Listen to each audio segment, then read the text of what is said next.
ऐसे अंग्रेजी शब्दों का इस्तेमाल करते हैं जिनका अर्थ ही हमें नहीं मालूम है, बोलते रहते हैं। हम अंग्रेजी का एक शब्द अक्सर बोलते हैं। कई बार मैं भारत के ऐसे लोगों के घरों में जाता हूं जो अंग्रेजी पढ़ नहीं पाए और भारतीय रह नहीं पाए, अधकचरे हो गए। हाँ, अंग्रेजी पढ़ नहीं पाए पूरी और भारतीय रह नहीं पाए, ऐसे घरों में जाता हूं। तो वो किस तरह से बात करते हैं, ओ Rajiv Dikshit, she is my missus. मैं कहता हूं really she is your missus? तो वो थोड़े बौखला जाते हैं, क्या बोल रहे हैं। मैं पूछता हूं तुमको मालूम है मिसेज का अर्थ क्या होता है? मालूम है तो बोलो, नहीं मालूम तो मत बोलो। क्या अर्थ है मिसेज का जानते हैं? मिसेज शब्द का अगर इतिहास आप पढ़ेंगे, इंग्लैंड में, यूरोप में क्या होता है ना, बिना शादी के पति पत्नी बन के साथ रहने की हजारों साल पुरानी परंपरा है, जिसको लिव इन रिलेशनशिप कहते हैं। यूरोप में शादी नहीं करते लेकिन रहते पति पत्नी की तरह से, बच्चे भी कर लेते हैं, शादी नहीं करते। ये विचित्र परंपरा है। एक के साथ आज रह रहे हैं, कल दूसरे के साथ रह रहे हैं, परसों तीसरे के साथ रह रहे हैं, किसी दिन चौथे के साथ, किसी दिन पांचवें के साथ। एक आदमी 40 स्त्रियों के साथ रहता है, एक स्त्री 40 पुरुषों के साथ रहते। अब उसमें होता क्या है कि जिन 40 के साथ रहते हैं, जिसमें एक के साथ अगर शादी हो गई तो उसको छोड़कर सब मिसेज हो जाती है। समझिएगा इस बात को।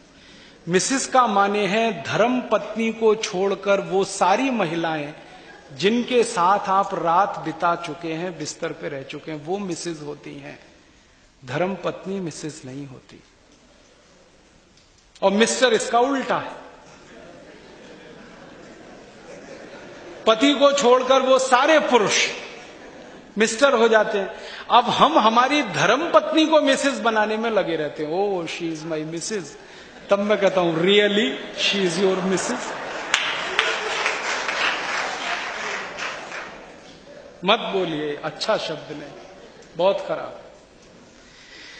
हमारे देश में इसके लिए बहुत सुंदर शब्द है, तो हम क्यों बोलें ये? जब नहीं हो तो बोलना मजबूरी हो सकता। अपने पास तो है ना श्रीमती।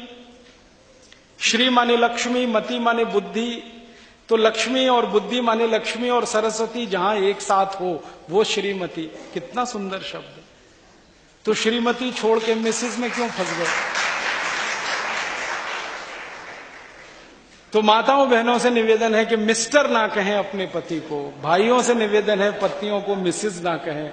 यहां से शुरू करें। और एक बहुत खराब शब्द है अंग्रेजी का, मैडम।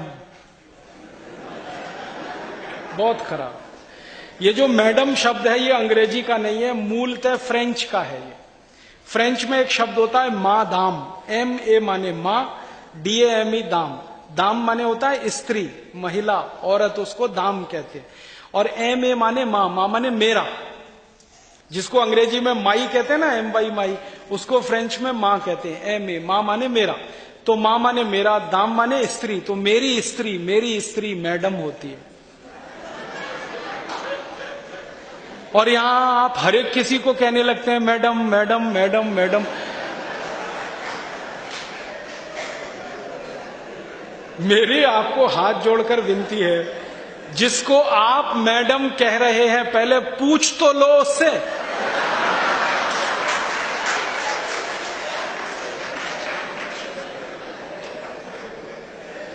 आप पूछो और वो आपको परमिशन दे, तब आप उसको मैडम कहो। ऐसे ही किसी को मैडम कह देना बहुत खतरनाक है, मत बोलिए आप उसको।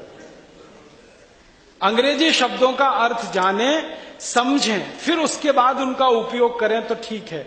लेकिन जब आप जानते नहीं, समझते नहीं और उनका उपयोग करते हैं तो उसमें गुड़गोबर हो जाता है। तो ये फालतू अंग्रेजी शब्द अपने जीवन में ना लाएं। मैं तो आपको एक